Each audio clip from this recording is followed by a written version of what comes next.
Este é um podcast feminista. Aqui evidenciamos as lutas das mulheres e, através de uma escuta ativa, buscamos novas percepções, novas inquietações e novos olhares. Eu sou a Aline Hack e está começando mais um episódio do Olhares Podcast.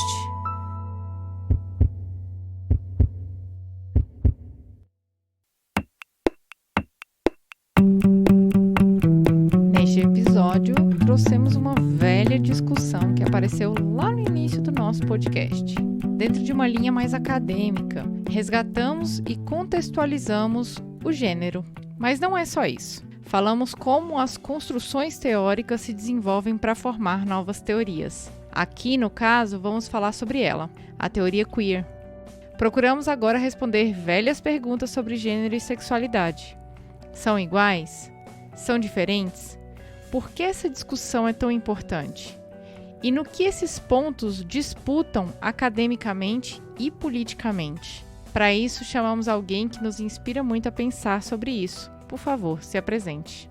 Maíra Moreira, canalista, escritora, feminista e autora do livro O Feminismo é Feminino? A Inexistência da Mulher e a Subversão da Identidade. E juntas começamos mais um Olhares Podcast.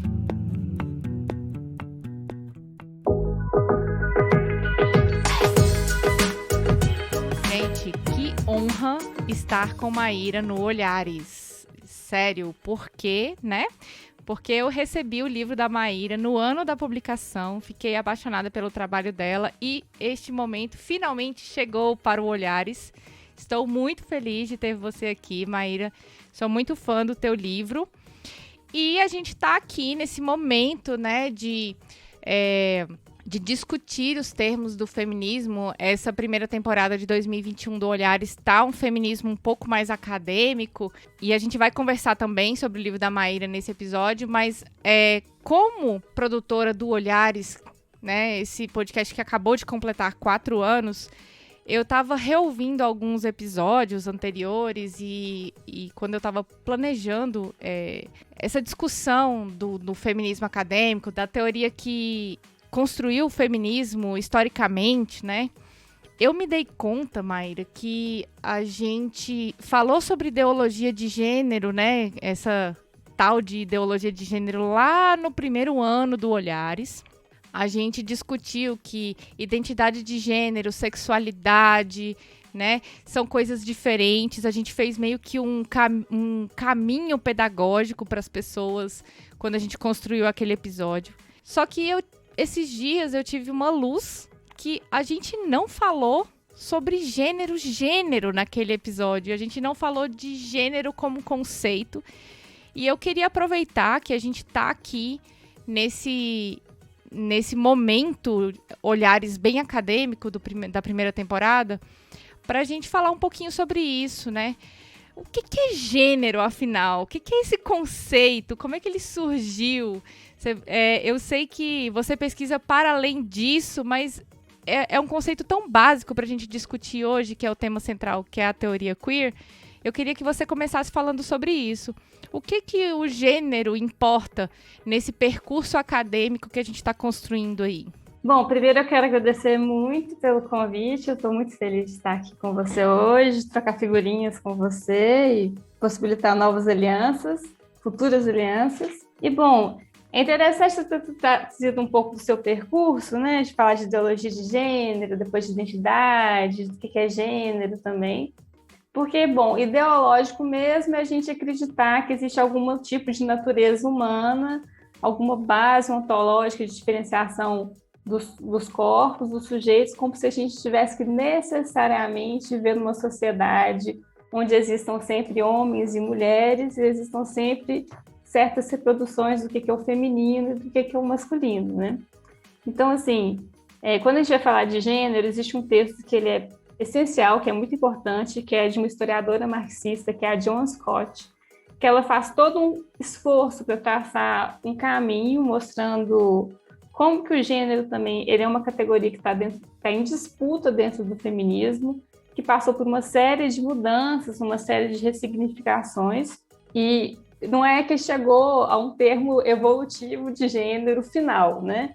Tanto que no feminismo a gente tem várias perspectivas, várias vertentes que se servem da categoria de gênero de formas diversas. Mas é importante a gente pensar o seguinte, quando a gente pensa em gênero enquanto uma categoria útil de análise, né? É uma ferramenta para você poder ler o mundo de alguma forma, para o seu entendimento do que está se passando dentro da sociedade. Há autoras também que utilizam a categoria de gênero para pensar como que, de certa forma, os corpos são subjetivados, né? Como que os corpos se tornam homens, como que os corpos se tornam mulheres, como que existe alguma coisa de um processo de socialização, como que isso se dá, se há algum período exato. O importante da categoria de gênero é que ela tenta dessubstancializar e dessencializar todo o nosso entendimento, partindo de que há uma natureza humana que faça com que as mulheres sejam sensíveis, maternais, e que os homens são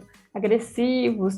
Assim, porque isso que é ideológico, isso que é uma narrativa que ela tem uma força de verdade e que ela é baseada em construções sociais que servem à ideologia dominante da época, né? Tem uma certa causalidade nesse ponto do que a gente entende por gênero hoje, que se deve muito também a concepções do nosso sujeito moderno, né?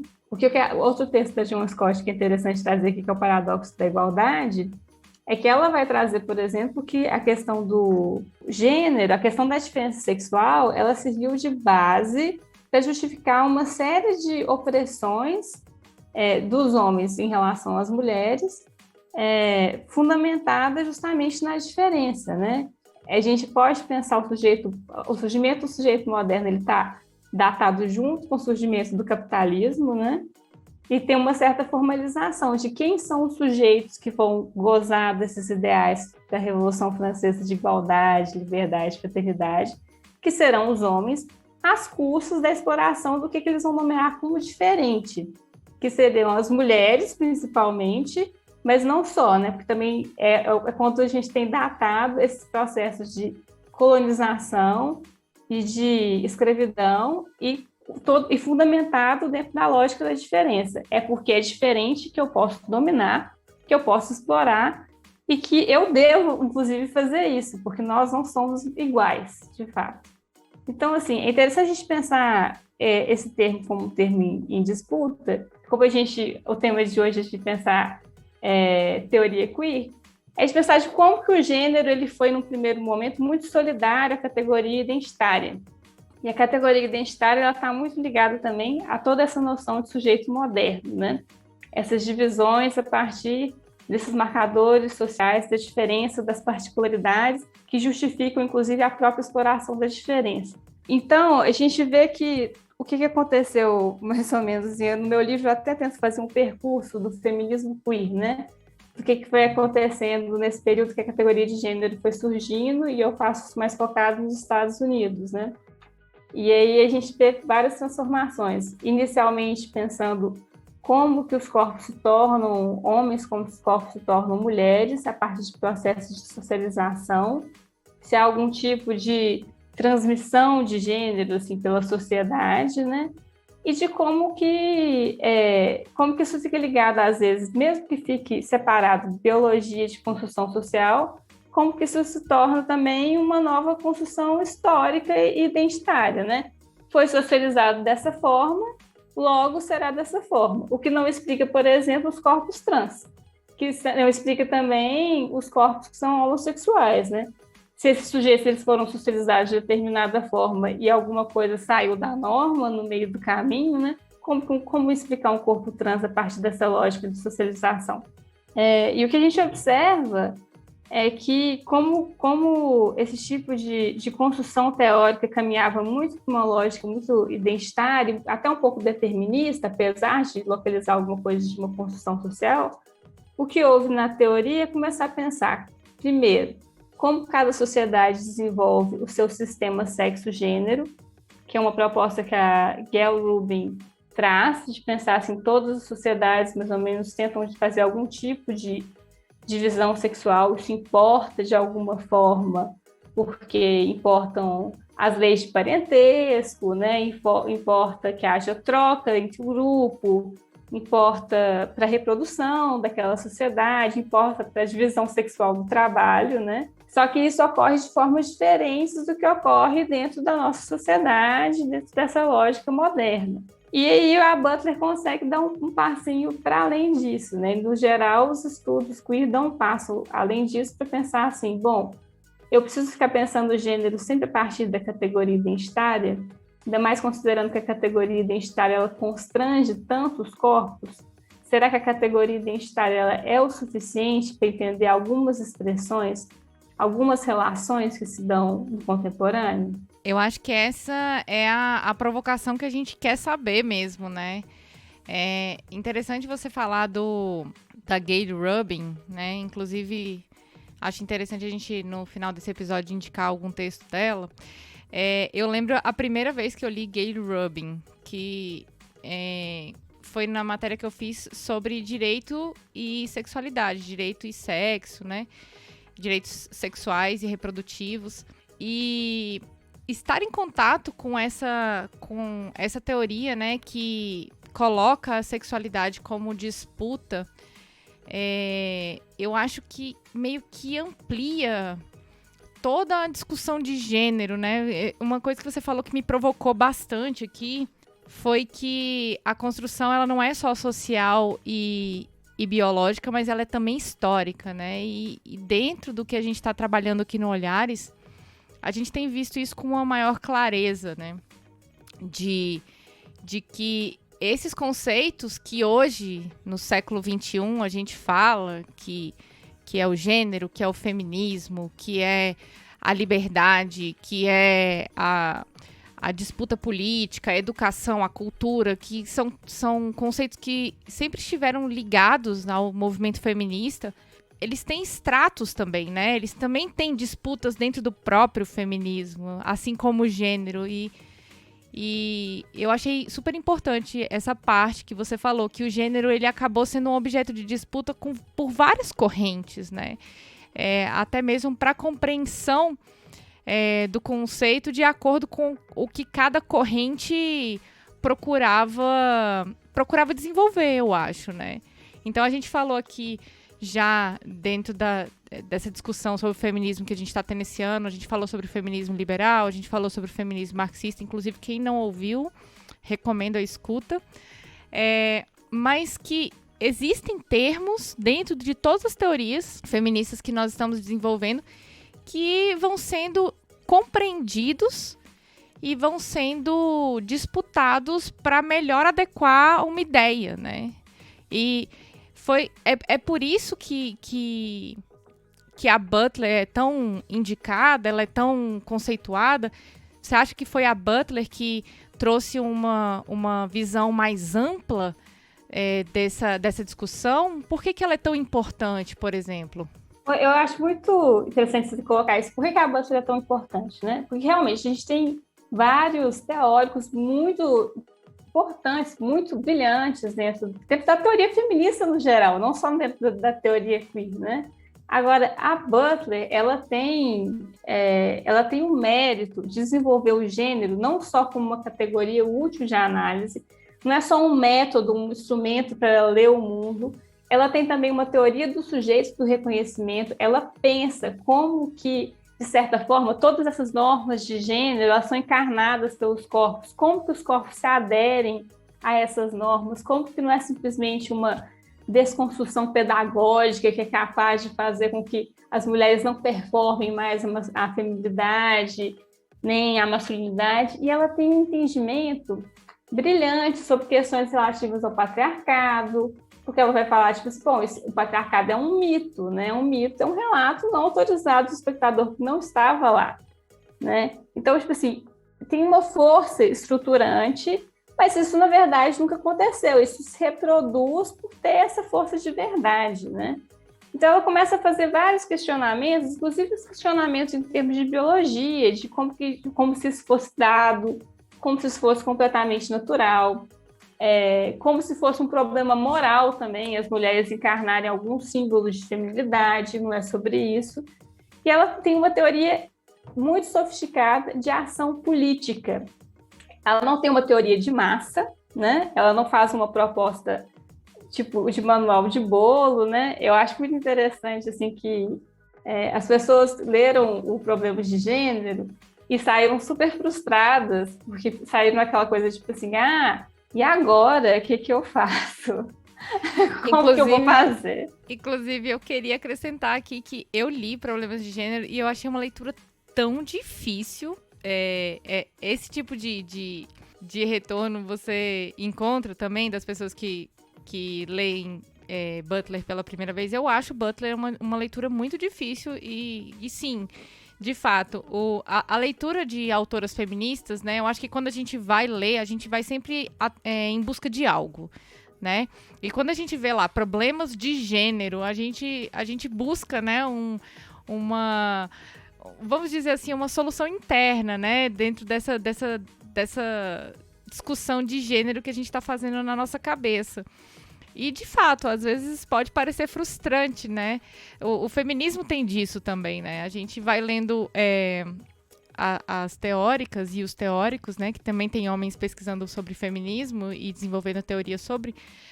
E existem, eu acho que existem dois caminhos dentro desse percurso de compreensão do que é o feminismo, do que são as lutas das mulheres, né? Porque tem gente que não entende feminismo como luta das mulheres e vice-versa, ou entende luta das mulheres, mas que não necessariamente isso vai ser atribuído a um conceito de feminismo, entende o feminismo como um conceito limitado, eurocêntrico, e existe também uma disputa sobre o próprio termo, mas que ou elas encontram alguma coisa ali e tudo faz sentido, ou elas simplesmente se decepcionam porque nada daquilo faz sentido. E eu acho que isso acontece muito quando a gente lê Butler.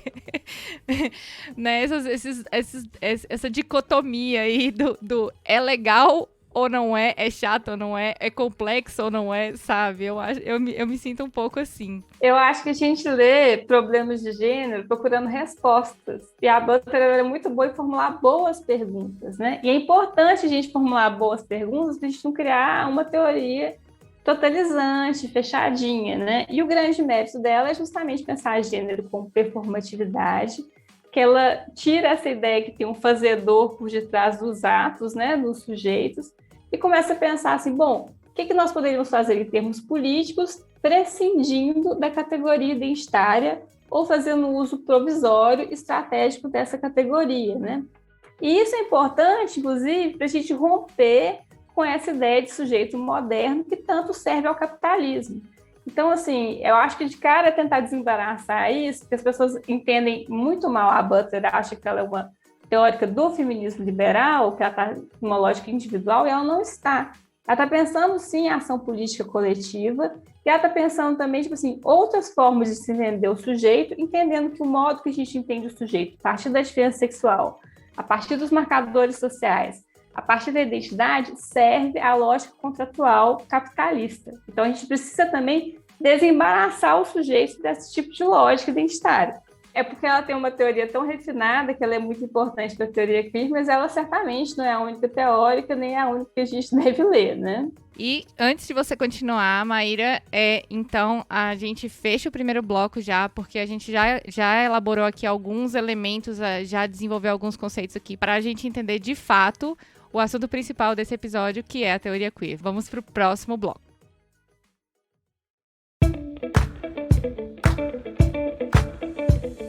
Bom, Maíra, a gente já falou de gênero, a gente já falou sobre contexto histórico, social, biológico, já falou sobre disputas de conceitos e tudo mais, e chegamos na teoria queer. Vamos começar, né? Teoria queer. A gente falou que a Butler é importante para a teoria queer, mas não é só ela a autora que desenvolve a teoria queer. Como é que começou essa história da teoria queer? O que é a teoria queer?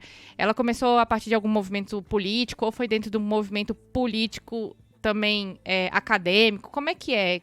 Conta um pouquinho pra gente como é que começou a teoria queer, pra gente saber o que é, e a partir disso que a gente desenvolveu, desses conceitos que a gente desenvolveu, a gente passar para as críticas que nós temos aqui a respeito de como nós podemos utilizar essa teoria e como ela nos atende dentro dos movimentos feministas. Bom, a Sarah Sally, que é uma pesquisadora de teoria queer, que é principalmente interessada na Butler, ela fala que a gente pode conceituar a teoria queer de forma geral como uma teoria que articula as propostas da psicanálise, da filosofia francesa contemporânea, que a gente tem os teóricos que os americanos chamam de desconstrutivistas, como se fosse a mesma coisa, que é Derrida, Deleuze, Foucault, e principalmente do feminismo. E essa articulação ela é muito interessante porque ela está sempre voltada à questão do sujeito, né? Porque principalmente a filosofia francesa, desde Descartes, desde o sujeito racional moderno, que se concentra nessa discussão sobre o que é o sujeito. E a psicanálise renova esse campo, introduzindo que tem alguma coisa do sexual que a gente precisa pensar no sujeito, e o feminismo, que é contemporâneo à psicanálise, segundo alguns autores, né? Autores como Van Hout, que é um filósofo, localizam essa importância do sexual, essa importância de se entender a questão da diferença sexual dentro desses dois campos, que também estão em disputa sobre o que é a verdade do feminino, né? Que é a psicanálise e o feminismo. E assim, a teoria queer ela não tem como o único foco de surgimento, por assim dizer, nos Estados Unidos, mas como eu pesquiso principalmente a Butler, é onde eu concentrei mais os meus esforços em estudar como que ela vai surgir por lá, por aí, né? Então, o que é interessante de pensar é o seguinte, a Ruby, inclusive, tenta traçar um percurso histórico para falar de como que foi importante para a teoria queer criar uma própria metodologia de estudos, né? Então, ela vai falar que, em um primeiro momento, assim, a teoria feminista norte-americana nos anos 70 estava muito ligada à New Left, né? E aí eles estavam pesquisando principalmente a questão do trabalho doméstico, da questão de cuidado, e não tinha muito espaço para pensar sexo e sexualidade. E quando pensavam sexo e sexualidade, começaram a pensar muito a parte da lógica do trabalho, como que qualquer atividade sexual que incluísse mulheres fosse necessariamente uma atividade exploratória, né? Isso tira um pouquinho até nossas possibilidades de vivenciar prazer com o nosso corpo, a gente reduz a prática sexual sempre à exploração, sempre a esse nível da reprodução, se tiver sempre que ser lido a partir dessa chave, né? E ela fala que e depois disso começou a ter uma certa caminhada assim da teoria feminista para New Right, que já tinha essa leitura sobre o sexo a partir da exploração, começou a ter uma leitura muito conservadora e moralista dentro do feminismo, inclusive a construção de um certo bode expiatório, porque é na mesma época onde surgem os Gays and Lesbian Studies nos Estados Unidos, né? E é a época que o Ronald Reagan se torna presidente, né, mais perto de 1984.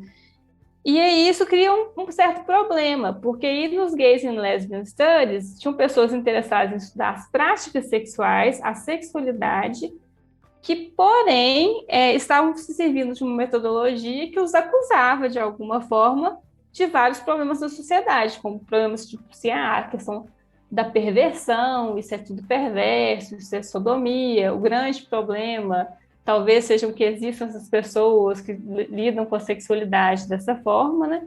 Então tinha uma metodologia que não era própria, eles precisavam construir uma metodologia que fosse interessante.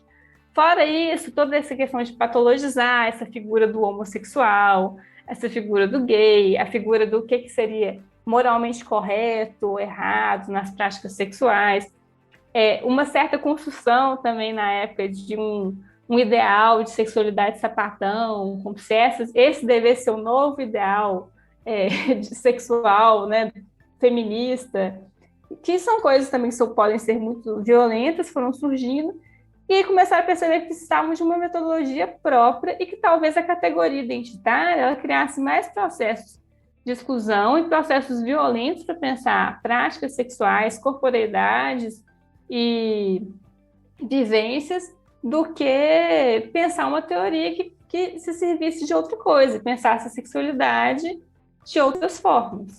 E o que seria essa sexualidade, então, para a teoria queer? Como ela seria pensada? Bom, a Butler é bastante Foucaultiana nesse sentido, porque ela vai se servir das noções do Foucault de ideal regulatório para pensar como que existe, assim, dentro da sociedade, assim, a partir do século XVI, coincidentemente, a partir de toda uma tentativa de construir esse sujeito moderno, né? que é muito pautada no casal heterossexual monogâmico como a sexualidade que seria, de certa forma, ideal, né? Que deveria regular os outros corpos. Ele vai falar que existe uma força centrípeta, essa sexualidade, de certa forma, ela orienta os outros campos de sexualidade do que é o normal, e uma força de refluxo, né? Que aquelas que seriam sexualidades desviantes, fora da norma, abjetas, elas retornam e reconfiguram também o que a gente entende por normal. É quando Foucault vai falar na história da sexualidade que vão surgir todos esses aparatos, assim, muito interessados. Ele fala que no século XVI as pessoas ficaram muito interessadas em saber sobre sexo. As pessoas ficam muito interessadas em definir o que é normal, o que é patológico, em distinguir esses lugares, né? Em pensar esses lugares para pensar o sujeito. Pensar o que é normal, o que pode, o que não pode, o que é produtivo e o que é improdutivo para o capitalismo, em outras palavras, né? Então, a Butler vai pensar a questão da sexualidade a partir desses campos de norma e de abjeção, né? Existe uma sexualidade considerada normal, existem identidades consideradas normais, e existem aquelas que são consideradas aberrantes, né? Que são aquelas que, de certa forma, fazem borda, né? Estão no campo da abjeção e que estão em relação, sim, com a norma, né? A norma ela é generativa, ela é produtiva, ela encontra todos os corpos, né? Não tem nenhum corpo que é completamente fora da norma, mas existe alguma coisa também nos corpos que não conseguem performar a norma completamente, né? A Butler vai ler isso, essa incapacidade, impossibilidade de um corpo performar completamente a norma. É por isso que não existe alguém que é 100% homem, 100% hétero, 100% qualquer coisa, porque existe alguma coisa assim nas nossas expressões que fogem um pouco da curva dessas expectativas identitárias, né? Então, a Butler vai pensar que isso é efeito, inclusive, do poder, que o poder ele é falho. Isso é um efeito discursivo também, porque toda vez que a gente performa um gênero, a gente também produz fissuras, rupturas, releituras, né? Mas ela não fica limitada a esse paradigma individual dos corpos do sujeito. O que ela está tentando mostrar é o seguinte: não existe uma identidade por detrás das expressões de gênero, né? Eu não falo assim porque eu sou mulher. Agora, vocês me nomeiam como mulher porque existe toda uma normatividade social que me fala o que é ser mulher, e eu vou incorporando, por isso que a psicanálise é importante. Você vai se identificando e se incorporando, isso subjetiva esse corpo, né, que fala, que se apresenta de alguma forma como mulher, né? No meu livro eu até tento dar um exemplo, que assim, que para a sociedade, de forma geral, a gente tem esse paradigma super machista, assim, de que as mulheres dirigem mal. Então, toda vez que uma mulher, um sujeito que a gente heterodesigna como mulher, dirige mal, esse sujeito está tanto performando esse ideal de feminilidade, quanto reforçando ele, né? E aí vira uma coisa inversa, assim, ela é mulher porque dirige mal.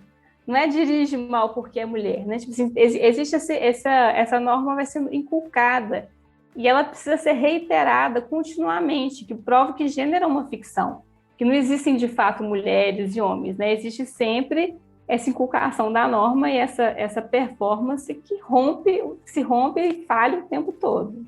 Teve duas coisas que você falou que me chamaram muita atenção, que um foi sobre a performatividade do gênero, né? E como o âmbito conservador, principalmente, né? A gente falou lá no primeiro bloco, mas como essa linha conservadora, e aí você desenvolveu aqui, né, de que seria esperado, né, heteronormativo e tudo mais. A partir dessas discussões de sexualidade, o tanto que isso assusta, né, esse grupo conservador, né? Acho que é por isso que quando a Butler veio no Brasil, por exemplo, existiu essa resistência, né, desses grupos, ao ponto até dela ser atacada fisicamente. Para quem não sabe, é só procurar na internet. A Butler foi verbalmente atacada e até mesmo, enfim, teve que ser protegida ali por pessoas que estavam acompanhando ela no aeroporto, por pessoas conservadoras. E uma coisa também que eu fiquei pensando, Maíra, foi que a partir desse medo, né, e dessa suposta ideologia que a gente comentou no primeiro bloco, o medo que esses grupos têm de crianças e adolescentes descobrirem sobre a sua sexualidade, né? E aí a gente está falando de sexualidade num contexto mais amplo. Você até comentou aqui, né, que sentir prazer, né, saber do seu corpo. E eu acrescentaria aqui, como uma boa advogada que sou, a noção de consentimento, né? Que isso está ligado à esfera sexual da pessoa, né? Do corpo da pessoa, né? E é interessante a gente trazer isso a essa discussão que a gente está fazendo, porque a partir do momento que se proíbe nas escolas essa discussão sobre sexualidade, você proíbe também a discussão sobre consentimento. Então, crianças que são a maior parte das vítimas de violência sexual, que acontecem na sua grande parte dentro das suas próprias casas com pessoas da sua família ou da relação íntima com a família, né? Amigos, tios, enfim, pessoas que estão ali próximo, né? Que têm contato com aquela família, vizinhos. Essas crianças não sabem o que está acontecendo com elas. Elas não sabem, não foi desenvolvido com elas conceitos como consentimento, que está diretamente ligado ao corpo e está diretamente ligado à sexualidade, né? É uma discussão muito delicada. Eu sei que isso aqui dá um episódio inteiro. Inclusive, eu tenho a intenção de falar sobre isso em um episódio sobre direitos sexuais e reprodutivos para crianças e adolescentes. Já fica aqui a minha promessa. Mas a partir da sua fala eu já consegui perceber muito disso, né? Inclusive desse medo, né? Dessas crianças descobrirem o que é sexual, o que é sexualidade, fora das performatividades sociais e históricas. E isso assusta muito, né, os pais, né, que vivem dentro desse conceito heteronormativo, né, da família brasileira, vamos assim dizer. E não só da brasileira, claro, né, mas o ideal de família brasileira a gente está falando aqui no Brasil, mas a gente sabe que esse discurso é muito alimentado.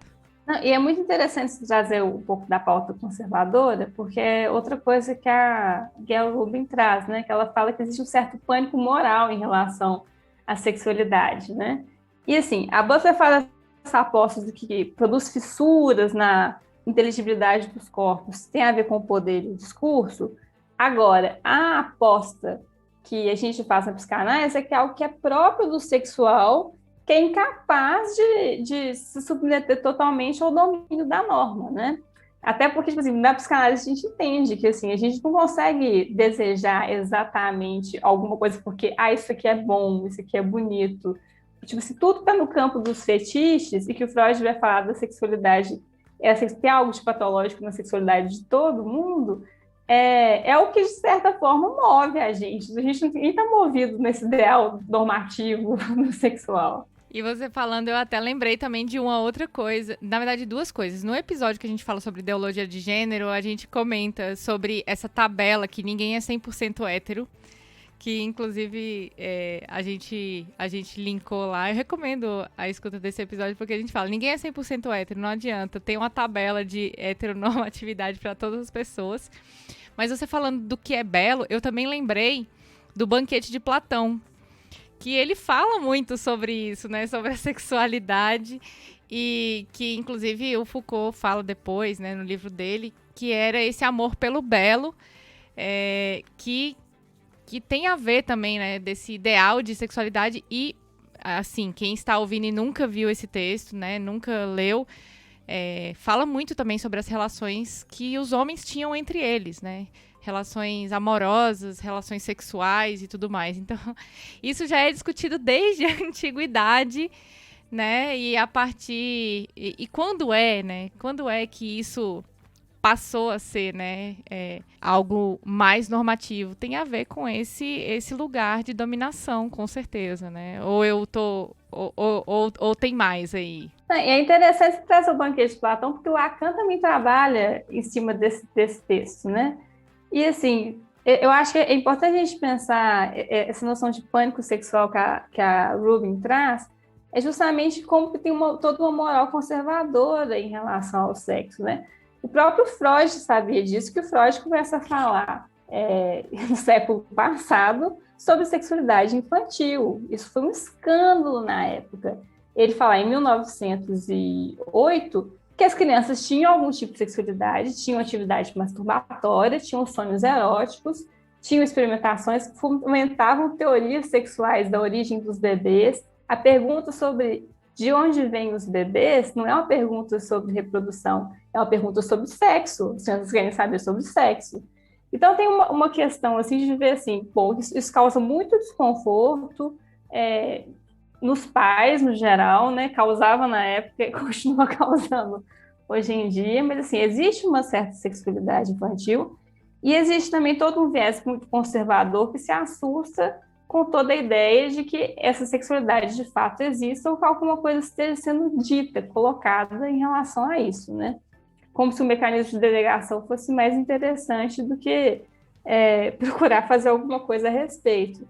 Então, assim, essa discussão mesmo sobre a questão da pauta de consentimento, ela é interessante que, se a gente ficar lendo isso numa chave, que às vezes o feminismo radical trans-excludente faz sobre consentimento, a gente vai cair sempre numa ideia de que não existe consentimento, de que todo sexo entre homens e mulheres, por exemplo, é um estupro, porque a gente vive numa sociedade desigual, então não tem como as mulheres, elas de fato consentirem, porque elas juridicamente não estão colocadas no mesmo lugar. Então, assim, é uma leitura que ela tem uma coerência interna, né? Mas é uma leitura que produz também algo que é muito desinteressante para a gente pensar em termos de relacionalidade, em termos de política. A gente fica muito engessado. Igual a gente pensar que gênero tem a ver com o processo de socialização, e ao invés de lidar com o corpo trans, pensando assim, bom, esse corpo ele põe um limite na minha teoria, pensar esse corpo, fazer uma psicologização patológica desse corpo, falar que esse corpo é perverso, esse corpo ele é violento, esse corpo ameaça os meus direitos. É o que a Rubin vai falar do pânico moral, que é como se assim, que isso existe dentro das minorias às vezes, né? Que é tipo, eu estou defendendo os direitos da minha minoria, do meu segmento identitário, né? Eu não quero defender todas as possibilidades, como se assim, se os homossexuais puderem se casar, daqui a pouco a gente vai poder casar com cachorro, né? Como se tivesse tudo no mesmo patamar, como se não tivesse algum tipo de normatividade social, como se não tivesse alguma coisa tentando regular o que a gente considera como normal, como violento, como aceitável, como possível. Então a gente vê que todo esse pânico moral está um pouquinho por detrás disso, de ficar procurando alguns bodes expiatórios, de ficar extrapolando também a ideia de que uma sociedade sem normatividade social, a gente iria para o campo da barbárie, do caos. E assim, toda essa questão da moral conservadora, ela acaba limitando o que a gente pode fazer em termos políticos. Que interessante seria se a gente pudesse ter, de fato, nas escolas, um ensino que mostrasse para a criança que, assim, bom, esse corpo é seu, esse corpo, assim, ele não pode ser tocado de qualquer forma, nem por qualquer pessoa, né? Dar algum tipo de autonomia, algum tipo de leitura do corpo da criança, que não é uma leitura que está sexualizando o corpo da criança. Esse corpo já é sexual. É interessante você falar isso, que eu participei recentemente de um episódio que uma das participantes falou assim, nossa, isso me marcou demais, inclusive, que a filha dela tinha sido desfraldada, né? Parou de usar fraldinha e aí ela começou a usar calcinha. E a partir do momento que você tira a fralda de uma criança, ela deixa de ser um bebê e passa a ser uma criança, né? E esse corpo passa a ser sexualizado. Isso me marcou tanto, porque a gente sabe que o corpo sexualizado ele pode ser violado, né? Não que o bebê também não possa, existe, tá, gente? Mas isso torna mais visível, assim, né? Vamos dizer, esse comentário, sabe? Eu fiquei, assim, impactada, porque, de fato, eu sei que isso é algo real, né? Em muitos lugares. Maíra, você falou um pouquinho sobre esse uso político. Para a gente fechar aqui o episódio, eu queria que você falasse como é que a teoria queer ela pode ser utilizada hoje pelos movimentos políticos, no que nós podemos aproveitar. A gente já falou da questão do ensino, né, sobre sexualidade, por exemplo, que é um deles, mas o que mais a gente poderia aproveitar dessa teoria que pesquisa sobre o sexual, sobre a sexualidade, sobre o corpo, para conceituar um movimento político e como é que também, já que, aproveitando em movimento político, né, e já que a gente já falou sobre feminismo liberal, como é que o liberalismo ele se aproveita desse ideal, vamos dizer assim, com aspas, né, de sexualidade, né? Enfim, explique para nós aí. Eu acho bom até fazer um gancho com o que você trouxe da questão do corpo violado, né? Esse corpo violável que a gente entende às vezes o corpo feminino, que o corpo feminino até é entendido pela sociedade, porque são as mulheres as grandes vítimas de crimes sexuais, de violências sexuais. Eu acho interessante o que a Butler faz quando ela começa a pensar em performatividade de gênero, é que ela tenta pensar isso fora de uma materialidade determinista sobre o corpo, né? Porque senão eu começo a colar esse tipo de coisa ao corpo, como se todo o corpo feminino ele fosse inerentemente mais frágil, vulnerável, passível de violência. O que isso faz com que o movimento feminista produza, né? Produza lógicas cada vez mais punitivistas. Ele começa a fazer exigências ao Estado, que o Estado ele puna mais, maior tipo de policiamento. Isso serve o quê? Para um ideal conservador falar assim, as mulheres têm que ficar em casa, porque isso não vão ser estupradas na rua, né? Como se a violência sexual doméstica não tivesse nada a ver com a questão doméstica, né? Na verdade, a gente vê que os crimes acontecem muitas vezes, se não na maioria das vezes, dentro de casa. Então, assim, ela tenta separar esse tipo de conformidade dos corpos com algum tipo de materialidade do discurso, né? Ela não é nominalista. Esse é um ponto muito interessante. Tanto que ela fala, por exemplo, que o uso da palavra queer é justamente por conta disso. Queer era um insulto. Não significa que ele tem que ser necessariamente um insulto, né? Na teoria de atos de fala, ela fala disso. Ela fala do politicamente incorreto, ela fala dos discursos de ódio. Ela fala o seguinte: não tem como a gente presumir que um discurso vai ter o efeito que inicialmente ele intenciona, né? Não é como se, tipo assim, toda vez que... Olha a marcha das vadias, né? As mulheres se reúnem só com um termo que é um insulto e fazem disso política, fazem disso algo que é extremamente produtivo, quebram com as expectativas, com o ideal regulatório. Então, assim, é interessante pensar isso, assim, senão a gente fica sempre voltado a esse tipo de lógica de enxergar o corpo como um corpo frágil. Ela enxerga uma vulnerabilidade dos corpos que é produtiva. Sim, nossos corpos são machucáveis. É porque eles são machucáveis, é porque eles são passíveis de violência, alguns corpos são mais passíveis de violência, que a gente precisa se movimentar para fazer política, e não para ficar reivindicando ao Estado, que deixa a gente cada vez mais vulnerável. E nesse contexto de corpos machucáveis, corpos, né, vulneráveis, né, o que a gente poderia dar continuidade dentro desse movimento político? E até para a gente chegar até a questão da apropriação da sexualidade pelo liberalismo, por exemplo. Porque a Butler vai começar a pensar o que a gente pode fazer em termos de ação política. Então, ela propõe que a gente talvez faça política a partir das demandas em curso. A gente faça o uso provisório da identidade por vezes, né? A gente una corpos em assembleia, a gente faça políticas de outras formas que não é essa que está sendo pautada na identidade, na unidade, na universalidade que demanda o Estado, porque esse é o jeito de fazer política que o Estado já deixou aberto para a gente. O Estado já está esperando que a gente faça política dessa forma, isso não rompe com nenhum tipo de expectativa, né? A política ela tem que romper com alguma coisa expectativa, ela tem que inaugurar alguma coisa naquele momento para ela, de fato, conseguir produzir algo de novo e não algo do mesmo. Então, assim, eu acho muito interessante que das más compreensões que a gente tem com uma teórica que é tão complexa quanto a Butler, até porque a Butler ela é adorniana e ela é hegeliana, ela não vai fazer uma teoria que no final ela vai te falar, faça a política dessa forma, né? Porque precisa de alguma coisa do campo da invenção. Porque se não tiver uma coisa do campo da invenção, isso vai ser sempre cooptado pelo capitalismo, absorvido de alguma forma pelo capitalismo. que tem a ver um pouco com essa questão toda que a gente está discutindo sobre o feminismo liberal. Ele deshistoriciza todas as lutas, todas as conquistas, ele coloca tudo dentro do ponto de vista individual.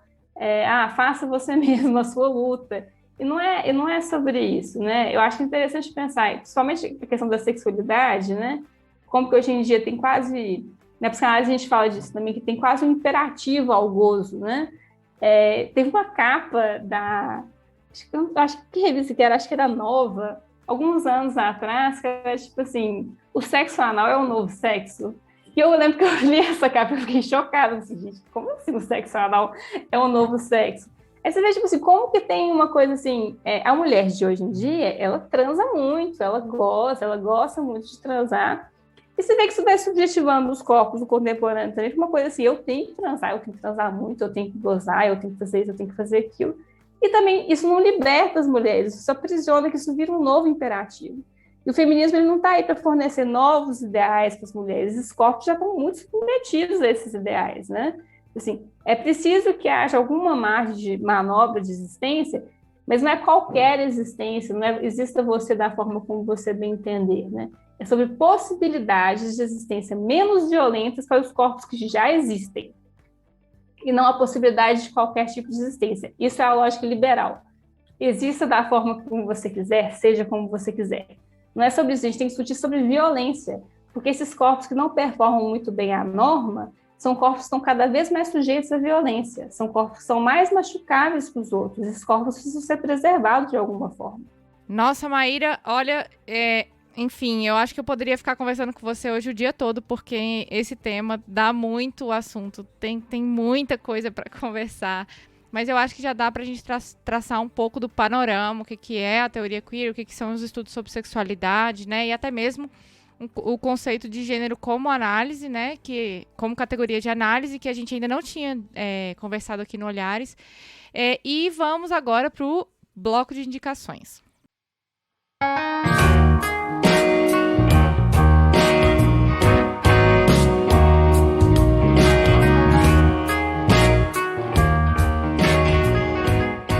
E começando o nosso bloco de indicações, Maíra, a gente deu muitas referências aqui, né? A gente falou de Butler, a gente falou de Gay Rubin, a gente falou de John Scott, falou de Foucault, até do Platão a gente falou. A gente vai colocar essas referências todas aqui no post do Olhares, referências que nós citamos. E então, assim, falamos aqui do seu livro, então vamos começar, né, pelo básico. Esse é o momento do jabá, Maíra. Fala pra gente aí dos seus livros, mas também indica aí o que você quiser que tenha a ver aí com o nosso programa de hoje. Eu vou começar falando alguns textos que eu acho que seriam assim, ótimos para traçar todo um certo percurso histórico assim, da questão da teoria queer. Tem uma entrevista que a Rubin cedeu para a Butler, que chama Tráfico Sexual, que é maravilhosa. Tem esse texto da John Scott também, que é Gênero como Categoria Útil de Análise, que ela faz um percurso sobre a categoria de gênero. E eu vou indicar meu livro, que chama O Feminismo é Feminino? A Inexiência da Mulher e a Subversão da Identidade, que está ganhando uma segunda edição esse ano pela editora Scriptum. E vou indicar também, e vou sugerir também que vocês leiam o que o seu autor ou a sua autora leu, porque eu acho que isso enriquece muito a sua leitura, né? Então, assim, Problemas de Gênero é um livro que é fantástico, que é incrível, mas procurem essas referências que estão sendo colocadas ali também. Procurem os filósofos da filosofia francesa contemporânea, né? Procurem Foucault, a História da Sexualidade, dá uma olhadinha no Deleuze, que o Paul Barthes Especiado se serve muito, lê um pouco do Derrida, que a Donna Haraway trabalha, lê Adorno, que é um teórico importante para a Butler, que tem questões muito importantes que ele traça, inclusive para a gente pensar o seguinte, bom, esses autores eles são homens brancos europeus, de fato, né? Mas será que eles são eurocêntricos? Isso é um ponto que é muito importante a gente pensar também, né? Eles questionam alguma coisa do sujeito moderno, eles estão trazendo esse tipo de questionamento já lá. Eles não são pessoas, eles não são mulheres, eles não são colonizados, mas eles estão trazendo esses questionamentos que nós podemos nos servir também, né? E podemos produzir o nosso próprio tipo de teoria, próprio ao nosso contexto, as nossas produções intelectuais de agora, né? E aí, quero contar também que eu estou lançando no final do ano um novo livro, que é o manifesto, que vai chamar Por uma Política do Feminismo, Psicanálise e Anticapitalismo. E aí, assim que divulgar, eu entro em contato com a Aline, entro em contato com todo mundo e eu espero que vocês gostem também. Show de bola, a gente divulga sim, com certeza, né? Mais um livro de Maíra aqui para minha estante, com certeza vai vir. Eu também gosto de indicar aqui, eu gosto de indicar alguns livros também, séries, filmes. Eu vou indicar 2, um já foi indicado aqui, mas eu acho que vale a pena a gente indicar de novo. Tem livro e tem série, que é o Conto da Aia. Eu acho que fala muito sobre os pontos que a gente discutiu aqui. E eu assisti recentemente uma série da Amazon que se chama Lady Áurea. Eu vou deixar aqui o trailer, que também fala sobre isso, sabe? Fala sobre isso e fala sobre outras coisas também, mas fala sobre vamos dizer, esse embate dos homens, né? Fala sobre os incels também, que é um tema que a gente vê muito, né? Nessa questão do conservadorismo, né? E tudo mais. Bem, Maíra, queria agradecer muito a você aqui pelo seu tempo, por estar no Olhares. Acompanho o seu trabalho aqui já, né, desde da leitura aí do seu livro. E estou muito ansiosa agora pelo seu manifesto. Muito obrigada pela sua participação aqui com a gente e por ter ensinado pra gente tantas coisas interessantes que com certeza fizeram mais ou menos que nem a Butler, né? A gente não deu soluções, mas criou muitas perguntas. É ótimo, fico muito feliz de escutar isso e eu te agradeço muito, Aline, eu adorei te conhecer, conversar com você, marcar depois um café com pão de queijo.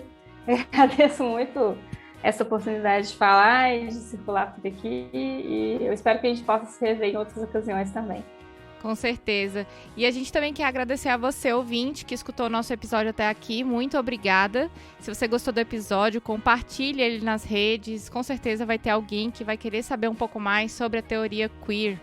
A gente está em todas as redes como Olhares Podcast. Nosso site é olharespodcast.com.br. Você também pode, além de escutar os nossos episódios no site, acessar textos sobre o feminismo. Nosso podcast é quinzenal, às quintas-feiras. Acesse o nosso site, assine o nosso feed e vem ver o mundo de um jeito diferente. Olhares Podcast. Só de ouvir, dá pra ver que é diferente. Créditos. Esse podcast foi produzido pela Caleidoscópio Digital. Curadoria, pesquisa e pauta, Aline Hack. Edição e mixagem, Marcondes Saraiva. Identidade sonora, Montana Estúdio.